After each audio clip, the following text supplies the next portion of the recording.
It's me, Derrik Klassen, my co-host here, Cale Clinton. Cale, how are you doing today? Doing well. I'm glad we got a full week of football under our belts so we can finally have just something to go off of, some actual material to look at. And that's what's important. Last week's show was technically our first show, but it was really just we only got to preview the following or the coming week's games because there was no film to watch. But now we have film to watch. But before we do that, let me remind everyone of our sponsor, Underdog Fantasy. Play on Underdog Fantasy with us and double your first deposit up to $100 with promo code OUTSIDERS. Even with the NFL best ball season over, Underdog has other user-friendly game formats to spice up all the games. Try their Battle Royale, a 6-round best ball draft with simpler chances to win than traditional daily fantasy sports sites. Or try their Pick'em games, where you can wager on players' chances to go higher or lower than their projected stat lines, even in states where traditional prop betting currently is unavailable. Join the fun over at UnderdogFantasy.com or download the Underdog app from your app store today. And remember to use promo code OUTSIDERS to double your first deposit up to $100. Now, with that out of the way, and before we get to the actual film, I very briefly need to talk about Joe Lombardi, who probably needs to be put in jail for what he's doing to Justin Herbert. Last night's game was such a shining example of the problem with this offense where they have, I think at minimum, a top 3 quarterback. I think no matter how you dice it, like Justin Herbert is a top 3 quarterback. Physically, he's incredible. He can make every throw. He plays insanely on time. And his ADOT was like 4.9 yards per attempt last night. And that's been a problem for this offense consistently. It was a problem last year, and it's been a problem early throughout this season where they have this incredible quarterback who can push the ball into any window, and they have contested catch guys like Mike Williams down the field, and they just throw 3 yards down the field every play. I don't get it. Cale, do you feel my frustration here? Do you share this frustration with me? Oh, absolutely. You're putting a saddle on a unicorn here, and you're trying to, it's I don't know. It's so disheartening to see. I will give credit to the Chiefs' defense last night. Spagnuolo made a fantastic adjustment, getting away from like the cover 0, cover 1 stuff, and basically just hugging the sidelines because you know that Joe Lombardi's just only calling stick. He's only calling these like short, intermediate, outside looks. I don't know. Even with Keenan Allen out last night, like Mike Williams, his only role until last year's team, like while Anthony Lynn was head coach, Mike Williams' only role was vertical routes. Like he was only a field stretcher. He was only for deep shots. If that's your now prime tool without Keenan Allen, how are you not utilizing it to the maximum effect? Like you saw it on the Williams touchdown, like, the one-handed grab he had. You saw it on a lot of different plays. Like it's there. And you look at some of the balls that Herbert's throwing, like, I don't know how you're not just uncorking it at all times with Herbert in your arsenal makes no sense to me. Herbert can pin it on anyone 40 yards down the field, probably better than any quarterback in the league right now. So it's bizarre that they don't try, especially with, like you mentioned, not only is that what Mike Williams is generally good at, he was like particularly good at it last night, and they just didn't go to it enough. I don't know. Incredibly frustrating performance. Herbert still played exceptionally well. They still had a decent day on offense, but they're just a unit that constantly feels like Herbert is making the coordinator look a lot better than he probably is. Anyway, enough of last night's game. Let's get into some of the film for the first time on this show. So one of the games we picked out was Cincinnati versus Pittsburgh. Obviously, that was a contested one. Went down to the wire. Somehow the Steelers end up winning that game. But, Cale, I think the biggest story was how badly Cincinnati's offense struggled for most of the game. Like really until the fourth quarter, they kind of started to show who they were last year, which I think, that's kind of what people expected. What do you think was kind of some of their biggest issues and maybe some plays that you thought really kind of highlighted what was going wrong for them? So Pitt Cincinnati ended up being our Any Given Sunday game of the week in terms of just like the biggest upset we saw. And going through this tape, honestly, the biggest thing for me, the first thing that comes to mind is the old Mike Tyson quote, everyone's got a plan until you get punched in the mouth. Literally the first play.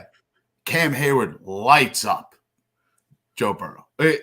You know, this is what happens really when you comes put like after. a day 3 rookie against Cam Hayward, by the way. Listen, offensive line gets better with time. You know, the more reps they have together, the more cohesion they'll get. I don't think that the, big overhaul this offseason was a fluke after one game. Plus, this Steelers front seven's awesome.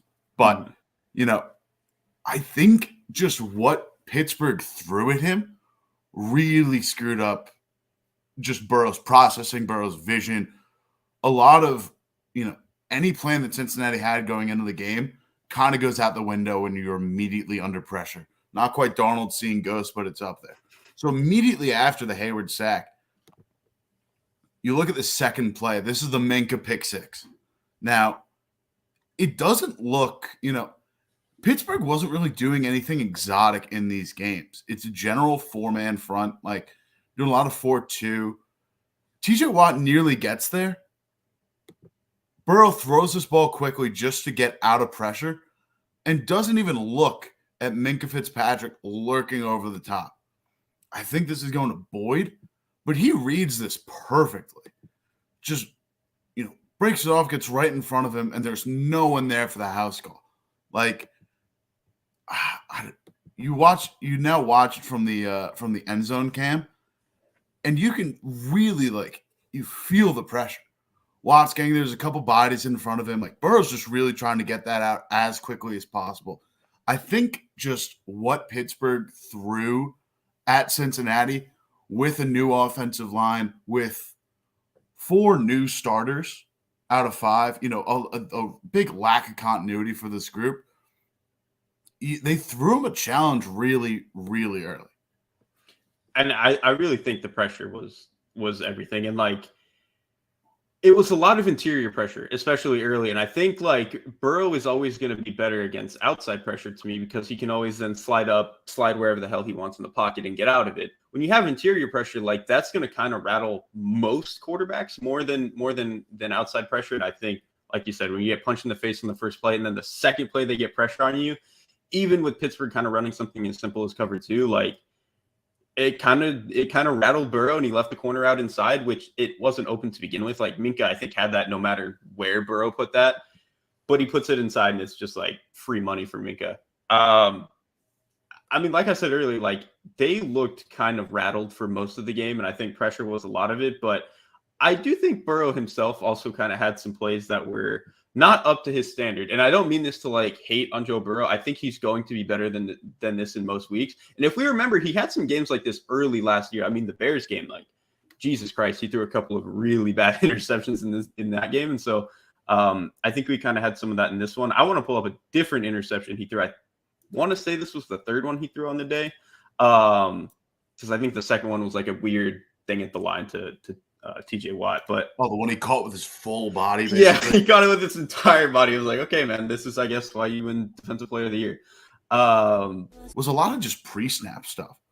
If you look at this play here, it's the same thing, kind of 4-man front. You've got 4-2. You've got the safety rolling down a little bit.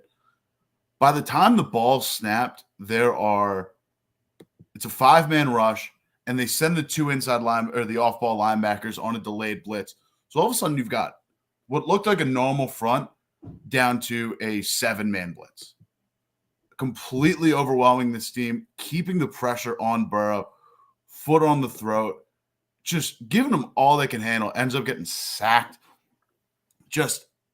I think this offensive line needs to improve, but give some credit to the Steelers in terms of just how creatively they were able to disguise pressure and kind of, not only pressure, but just really getting Burrow's head in terms of throwing bodies at him, making him throw the ball quickly, or just, getting to him before anyone else, he even had a chance to throw it. Absolutely. And I think people need to remember too, this Steelers front is healthier and better than it was a year ago. They had a ton of defensive line injuries for most of last year. They upgraded a little bit at linebacker with Miles Jack, who is a lot more athletic than who they were playing last year. And then even Alex Highsmith, he played most of the season, I think, but he just looked better. So like they just were a better front than I think people realize. You add that on top of like Tomlin kind of being in his bag. This is what happens. This is what happens when, you know, the Bengals don't have a good week 1 plan. I will say quickly, just before we go, losing TJ Watt hurts there because it opened up a lot for Highsmith. It opened up like any of those assignments, especially on the interior side. You've got to have the extra guard, pay attention to Watt on the edge. You have to move to Watt. Like you just have to. You got to put 2 on Watt, and he's just a force multiplier in terms of how many opportunities it opens up for extra guys. We'll see how they, you know, you can't replace Watt, but you know, I'd like to see more of Highsmith. I'd like to see more of Hayward because there were a lot of guys that deserve some credit on that defensive front. It wasn't just Watt had an insane game, but it was kind of a, you know, pretty collective victory by that front 7. Right. And I think that in some ways makes you feel a little bit better about what they can still do for however long Watt is going to have to be out. Very quickly, I want to touch on the Steelers offense. I thought it was grotesque in every way possible. Was there anything were there any thoughts that you have before I kind of quickly nail them into the ground as hard as I can?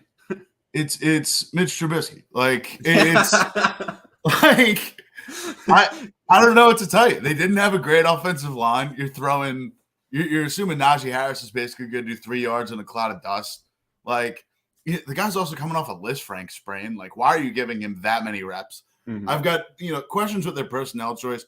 The only real, you know, positives I'll grant the Steelers offense is they've got an insane receiving core.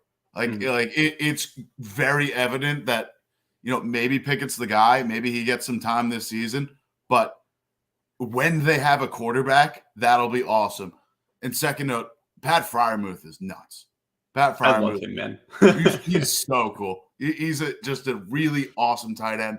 Basically, kind of won him that overtime period in multiple senses or on multiple drives was hugely impactful. I think that group's going to raise up Trubisky and the quarterback play more than the quarterback play is going to, you know, maximize their capabilities.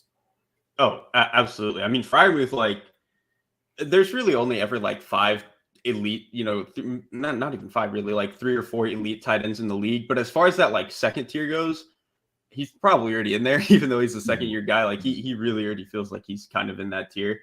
My biggest issue with the Steelers offense, besides Mitch Trubisky just not being good, obviously, their drop back passing game is about as elementary as it gets. They get into 2x2 and they run like Ohio, which is just like the speed outs with the go balls on the side. Sometimes they'll run comebacks or they'll get into 3x1 and run stick. That's it. That's their whole drop back game. And it's like, cool. If you have a sophomore starting for you in high school, that's awesome. This is the NFL, man. Like, let's go. Let's do something else. It seemed like really all they had in their offensive bag was like once every 2 drives, Canada had like some really cool one-off reverse or flea flicker or whatever the hell. And those are cool. Those are great. But if that's the only way you're getting offense, this is not a serious offense at all. So hopefully that changes in future weeks. Maybe it won't. I don't really think Canada has shown us any reason to believe that that's going to change. But we'll let that one play out and we'll kind of move on to our next team here. Our next team was Kansas City, Arizona. Now I wrote about this one for Film Room, but I still want to put a couple of these clips up and still want to show them. I thought the way that they used Travis Kelce was fantastic. Just all throughout the game, they kind of used him all around the formation, whether it was as a blocker, moving him to shift around the formation and get some tells from the defense, or, of course, just get him wide the hell open. And I think they did that to open the second half, actually. Their first play, why I love this play is they got right into 13 personnel, and they ran a lot of 13, 22, 21, all that jazz, way heavier than they were last year. The reason you want to get into 13 personnel and get under center like this, the defense has to come out and base. Like they're not going to put 6 DBs on the field. Like it's just not, you're going to get run all over. And the Chiefs can absolutely run block if you're going to put that light of bodies on the field. And it's usually when you get into these base looks where you have base personnel, 3 linebackers on the field, probably just want to run simple coverages unless you have a ton of freaks. And I think we have both both seen the Arizona depth chart. They don't have very many of those. So they just kind of run like a simple cover 3 here. And the Chiefs are going to try to get Kelsey running on the deep over route. And usually when that happens against cover 3, you're going to have this weak hook linebacker try to robot, which is like turn and run back up the field, try to get underneath the crosser and cut it off. The problem is the tight end running this route is the best in the league. And the quarterback throwing him the ball is the best quarterback in the league. And so you just get an explosive like that, all because Kansas City just got them into base personnel. That's as simple as it is. They got them into base and had their best player run a good route. That's how easy it is for them sometimes. He's unguardable, dude. First off, I was really surprised just how much Kansas City was willing to use him as a blocker. And he was throwing some mean blocks. Not only like he looked a little different this year. I'm not gonna lie. Oh yeah, not only serving as like lead blocker down the field on some bigger play, helping out another receiver, but like really gritty run blocks, like either pulling stuff and hitting back end, or just really wearing guys down to set the edge. I was genuinely really impressed with how willing Kansas City was to just throw him out there and be physical. It's not a role we've seen from Kelsey often in his career, and just the volume of it in that Arizona game was really surprising to me. But then you get plays like that where he's like one of the best receivers in the league. And like he doesn't have to be Kittle, or like he doesn't have to be that. He just has to be where this is like a viable thing they can do on the ground. And it was. And then the fact that he could do that, they moved him. They would put him in like a wing formation, like a Y off, and then they would move him around the formation. They would just do everything to make it seem like they were running to or away from him or whatever. But then they also went back to their bread and butter, the thing that won them the Super Bowl, which is putting Kelsey as the X. And they did this in the red zone. Really, all throughout the game, they did this in the red zone where they tried to get Kelsey either where like on this clip he's in like a tight split. Sometimes they would put him on the nub, they would put him on the core. But really, no matter what they did, anytime they got into the red zone, there was at least one play where Kelsey was isolated on one side of the formation. This one I found particularly interesting because this was not the first time the Chiefs had been in the red zone. So obviously not the first time Arizona had seen them put Kelsey on the backside in the red zone. Arizona tried to get a little bit of a bracket on Kelsey here. They're going to run Marco Wilson is going to play on top and outside. He's going to back off here when the play runs, but he's going to try to play outside and on top of Kelsey to not let anything get into that corner area of the end zone. And this safety here is playing kind of a bracket, but he's basically checking if Kelsey is running either vertical or inside. And if he runs vertical or inside, it's his job to drive down and help the corner take that away. The thing is, Kelsey is going to run the one route that ruins this. You see, this is right when Kelsey turns away. So the safety here thinks, oh, he's out. I don't have to cover this. The corner has this. I can turn back, try to help the linebacker take away this crosser. So the safety's really doing what he's supposed to do. The thing is, Kelsey is the only tight end in the league who can run the little whip route like that and just sprint into open space. I mean, the way that he can sink and get back into this space, like, the only thing that you could ask is like just have the cornerback play that better, because I think that's just a really good beater by Reed to scheme up a really good route from Kelsey, and a very unfortunate play for the safety because he did everything he was supposed to do and he got beat. I want to remind people that Travis Kelsey is 6'5" and 250 pounds. He shouldn't be able to move like that. The level of separation he's able to create on that is nuts for a guy his size. And also, it feels broken and unbeatable, just in the sense that, if the corner, protect better is one thing, but if he then starts to, overcommit to that and overshadow a bit, turn that into an option route, you go back outside, there's nothing you can do there.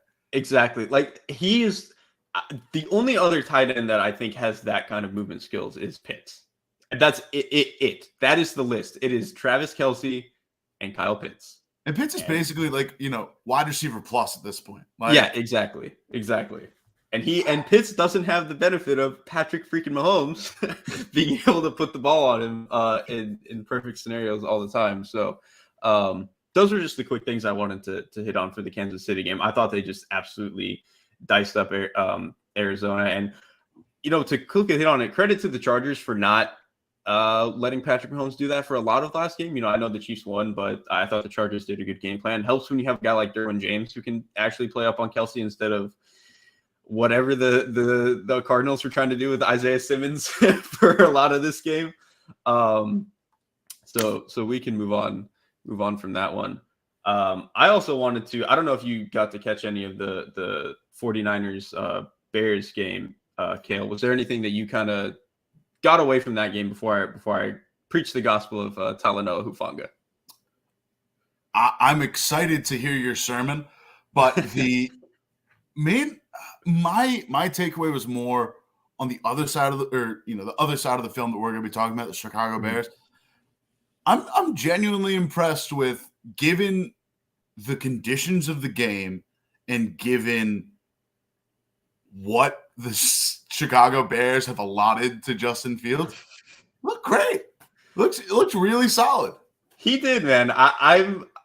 I'm trying not to get excited because I feel like I already have all of my eggs in the Justin Fields basket. But other than the only issue to me was accuracy. But when the ball is wet, neither quarterback looked particularly accurate. Yeah. What are you going to do? But from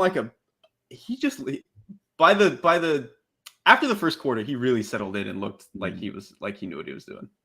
Yeah, I'm willing to chalk. I've kind of been putting off trying to, really hammer Trey Lance for this game because, he doesn't throw a really tight spiral. So weather's going to just magnify that, especially, you saw the pictures out of Chicago. You saw Fields sliding on his tummy like a penguin. That field was a mess by the end of it. So I don't want to, pour too much praise on Fields because, it's a bit of a watch game for everyone. One of those touchdowns was a completely broken coverage from San Francisco as well. So I don't want to, completely refuse praise to him. But I mean, compared to what we saw last year, and maybe it's just, Matt Nagy being out of the building, but I'm genuine. That's a team I'm going to be watching on film now. That just to keep tabs. It was enough to be interested. And that's really all we could hope for after last year. I mean, Jesus. Nowhere to go but up. Yeah, nowhere to go but up. All right, I will get into my sermon. The first clip actually is not fully about Talanoa Hufanga. It's really about how, I know they had a couple of busts at the end, but for the most part, this 49ers secondary looked really good. Not necessarily from just an individual, they're beating up on everybody, but just the way they flow together as a unit, I think is really impressive. And on this clip, this might have been the first drive of the game, maybe the second drive of the game. San Francisco is going to run cover 6 against the Bears, trips, tray formation, whatever you want to call it. They're going to run it quarter, half. So they're running quarters over to this strong side of the field, and then they're going to end up spinning to kind of a half to cover this single man side of the field. And what is super impressive to me, I'm going to have to replay it a couple of times because every player, the way they played it is truly incredible. So I'll focus on the bottom half here. I think this is Darnell Mooney is going to run basically a post, and he's going to try to get to the middle of the field. That is a very hard route to cover as the half field safety here when this other safety is going to have to drive down. You're basically one-on-one in the middle of the field, but I think the safety here actually does a really good job of staying on top, making sure he's leveraging this route correctly to dissuade Fields from throwing it early. I think Fields doesn't want to throw it because he knows this guy just has too much depth. It's basically just going to be a jump ball at that point. Doesn't want to throw it. Focusing on the other side of the coverage, Talanoa Hufanga immediately knows that this crossing route is coming, drives on it, cuts it off. Cuts it off. Not gets behind it and he's chasing it. Cuts it off entirely. It's gone. At the same time, Fred Warner pops off the line of scrimmage, does a really good job here, actually, I think, running tight to this crosser. So he kind of gets to dictate the depth of at which this guy is going to come across the field. Knows exactly, because this crossing route is coming, a common thing to run outside of that crossing route is a dig right behind it. Sinks right into the dig window. I mean, this is what it looks like to play coverage on a string. And they did that for a lot of this game, even though they had the couple of busts at the end. It's really good to see just such a cohesive secondary this early, especially in a chaotic game like this. Mm-hmm. I will say you're not the only one to be singing the praises of the good word of Hufanga. I believe Brian Baldinger Baldy may have comped him or said that there is shades of Troy Polamalu in his game, which is listen, man. Maybe. I think I tweeted this, and you'll see it on the next clip. I swear, if you just tweeted every other clip of the Niners defense, Hufanga is making a play on 75% of them. It's bonkers how well he played. And I think this next clip I'm going to show was kind of a good example. So Hufanga, I will say, is a guy that you want rolled down to the box as often as possible. You want him moving forward. You do not want him playing like a split field half. You don't want him center fielding. Probably don't want him in that much man coverage. You want him playing in like quarter stuff, or you want to roll him down to the box and just let him go, because he is really good at that. And so they have him rolled down here to the strong side here. They're pretty commonly rolled him down to the strong side in this game. And he is going to immediately click and close on this pitch. He's not going to let the receiver cut block him here, and he's going to go make the tackle 2-3 yards in the backfield.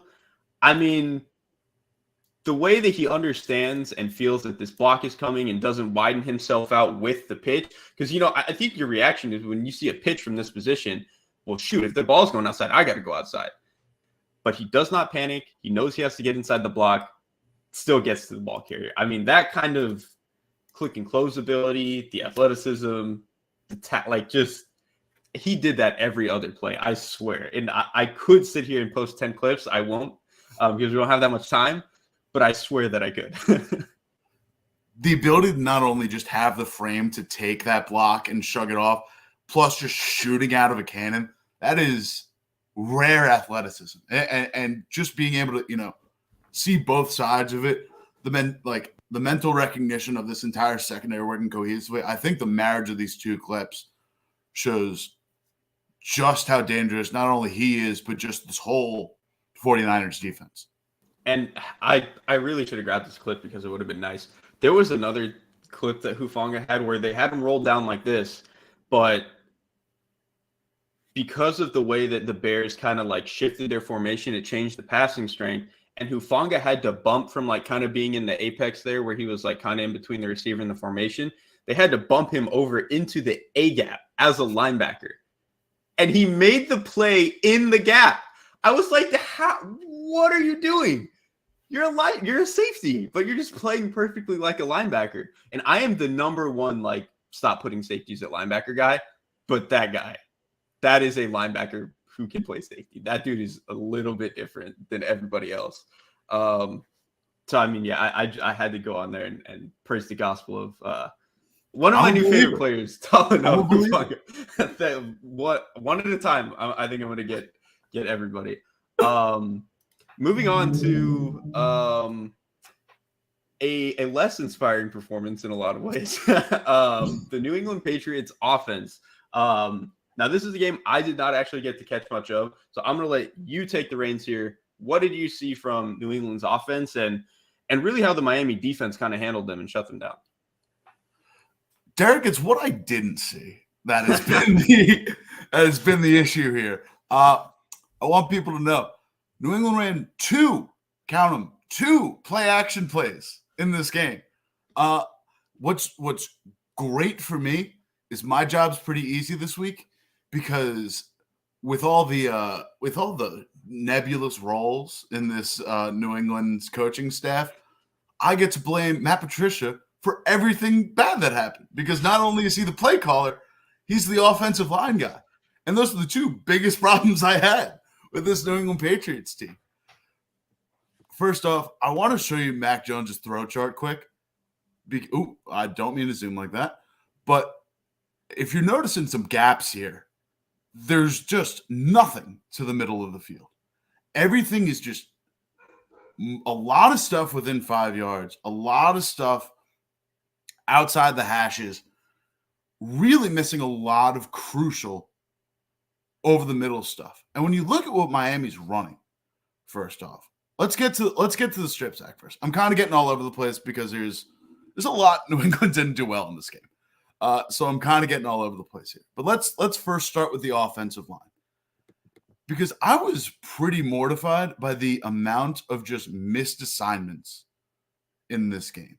If you look on the strip sack, we'll just watch it happen quick. They completely unblocked pass rusher there. If we go to the end zone view and we look at what the offensive line is actually doing, when we get to the actual rush, I'm skipping around a little bit, sorry. My film's a little choppy, so I'm just trying to get it. Okay, here's a good example. Hunter Henry's going on a route. He is not involved in the blocking scheme at all. And that should be communicated to the rest of this offensive line. There's not too much going on schematically here that would throw a wrench outside of the blitzing corner. So David Andrews has his assignment. Trent Brown, the left tackle, should always be looking outside here, looking for the last possible thing and then work in. James Ferentz, this is James Ferentz's assignment, especially when you watch the play and see how hard inside he breaks. That should be James Ferentz's assignment. That's the pass off.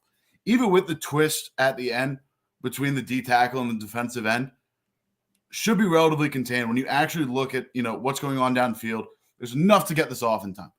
I mean, Trent Brown just completely misses the guy. That's not even a tough one either. That is just they are half sliding to that side of the field. That's it. Like it's not like a tricky like pass protection thing. Nobody else is involved. It's a 5-man. Like that is bizarre to have that kind of miss very early on. Born from another Boston coach, Rick Pitino. Dante Scarnecchia is not walking through that door. This is now Matt Patricia's role. And Trent Brown is a veteran in this. He is, he's played forward, I think 4 or 5 years with New England at this point. Like these aren't mistakes that he should be making. And there's some more issues with it that have, they have some false start stuff. They have some like really uncharacteristic, un-New England penalties that they had. So there was just a lot going on there. But I brought up back to this kind of mess of a itinerary of things that went wrong for New England here. The intermediate passing, given what Miami was showing them for a lot of the game, the fact that there are only 2-3 pass attempts of over 10 yards over the middle of the field is shocking to me. This is a 3rd and 7. Miami pulls out a bit of a Belichick. It goes check rain. Basically 0 blitz, everyone out the bottom of the field. They've got, by the end of it, they do drop 2 of the rushers, but they eventually have 7 guys going in. And this isn't actually a big blocking assignment issue to me because if you look at this, no matter what, Mac is doing a good job trying to check things in. Ty Montgomery protects inside to out on this. Oop, got a little buffer here. Ty Montgomery protects inside to out on this, which I don't have, too big an issue with. No matter what, in this case, you're going to have an unblocked man here. You're going to be hot no matter what. Yeah. It's just a numbers game at that point. They do pick up the roughing the passer, which saves New England a lot there. But, the fact that that's the look that they're being shown is 8 guys pressed up at the line. And you don't have any kind of check for something over the middle. And you're getting up to these like big, you're throwing a big heave to Jonnu Smith 20 yards down the field. That's not the play calling you need. And I think if they have literally anyone else running an offense or calling plays here, that's a check that they implement. That's something that's easy for them to see. And Mac Jones is a pretty cerebral guy. Like that was his one calling card out of college at IQ. You're putting a lot of responsibility on him. You still need a guy in the building to just be able to I get hypothetically, I get the benefits of a defensive guy, doing the play calling stuff and seeing it from that perspective. But you've just got to have, those reps in there. Also, speaking of guys or things I did not see in this game, I just want to pull up the one play I have called Kendrick Bourne sighting. A I record these on my iPad, so forgive me. The Kendrick Bourne finished last year. He finished number one DVOA in both receiving and rushing as a receiver. Led all receivers in both categories. This was his only catch of the game, and he finished second among New England receivers in total passing yards. He played 3 snaps, only 2 of them on offense. And this is maybe the best throw Mac had all game. Like, good cover 2 hole shot, 40-yard gain. It's his biggest pass of the day. None of it yak. It's all just hitting Kendrick Bourne in stride. That's also not a ball we've seen. We didn't really see that from Mac at all last year. No, which is not at all. Like, Jones had the 5th quickest time to throw according to Next Gen Stats. There's a litany of problems I have with this. The 2, by the way, I forgot to mention this. The 2 play action plays they ran, both went for over 10 yards. Both went for first downs. Like, I get so frustrated by stuff like this because you see the things that New England has success with. You see new things that New England can do that they can't do last year. And you have the washout defensive coordinator who formerly worked D-line that is now coaching offensive line that is having blocking issues, assignment issues, discipline issues. And you're running an offense that is not adapting to the defensive opportunity or the opportunities that the defense is showing you. I hope we see something better in week 2, but they're going against albeit TJ Wattless Steelers front 7 that just made the reigning AFC champions look like they had no idea what they were doing out there. The Bourne not getting snaps thing and the play action thing are both so bizarre. Like, the play action thing, play action is good, but I'm also not the person that's like every team has to run 35% play action, blah, blah, blah. But two in a game that was like not like run away, like there wasn't like a 40-point game at half or anything. Like, they could have stayed with their ground game and gotten into more of the play action stuff, and they were just like, ah. And then with Bourne, like, I think no matter how you dice it, Bourne is at worst their 3rd best pass catcher to me. Like, you have Jacoby Myers, who I think can do stuff. Hunter Henry can do stuff. Kendrick Bourne is as good as those 2, and he's not worse than anybody else. So I don't understand how he's getting 2 snaps in a game. 2 targets, maybe. Sometimes stuff happens, but yeah, it's just like Patriot pettiness. Like, there's some sort of internal Jonas Gray-esque thing that's going on here that I just don't understand, because he is not only probably one of your best weapons, but easily your most versatile. And you're just playing him 2 snaps on the offense. Listen, Matt Patricia's legacy in Detroit was shunning and eventually getting Darius Slay traded. So it's not very surprising he is again shunning one of his best players that he has to work with. I think we were all hoping that we would be wrong about Matt Patricia and that the Patriots offense would be like watchable. It does not appear that it's going to be watchable. Granted, the Miami defense is good. They did some cool stuff that you showed, but like, Steelers are going to do some cool stuff. They're pretty good. You play in the AFC East. There's a lot of good defense in the AFC East. Like, this is not going to get easier. Twice a year. Yes, the Jets defense didn't look bad either. Like, this is not going to be easy. Dude, this, one of the big things for New England last year was just the variance. One of the highest variance teams in the league. Their range of outcomes this year has a similar level of variance, because there's a world where, like, they have all the pieces where this all kind of works out. They can really bottom out. Like, if we get 16 more games of this, they might be flirting with picking another, a top 10 pick for the first time in I don't know how long. Yeah. I mean, I'm 100% with you. And until we see it, I'm going to have a hard time. Prove me wrong. That's all I want. Prove us wrong. There's not a whole lot of reason to give Matt Patricia benefit of the doubt. Well, that is going to do it for us here. Week 2 of the Film Room Show. I hope everyone enjoyed it. This was the first time we were able to actually watch some film, so I hope everyone enjoyed it, that it went smoothly. And Cale, I'm excited to do this again next week. Hopefully we have maybe a better showing from Matt Patricia. Give me anything. One way or the other, we will be showing either some good adaptation or just a Saw-esque film. Yeah. All right. Thank you, everyone. That was the show. Have a good one, everybody.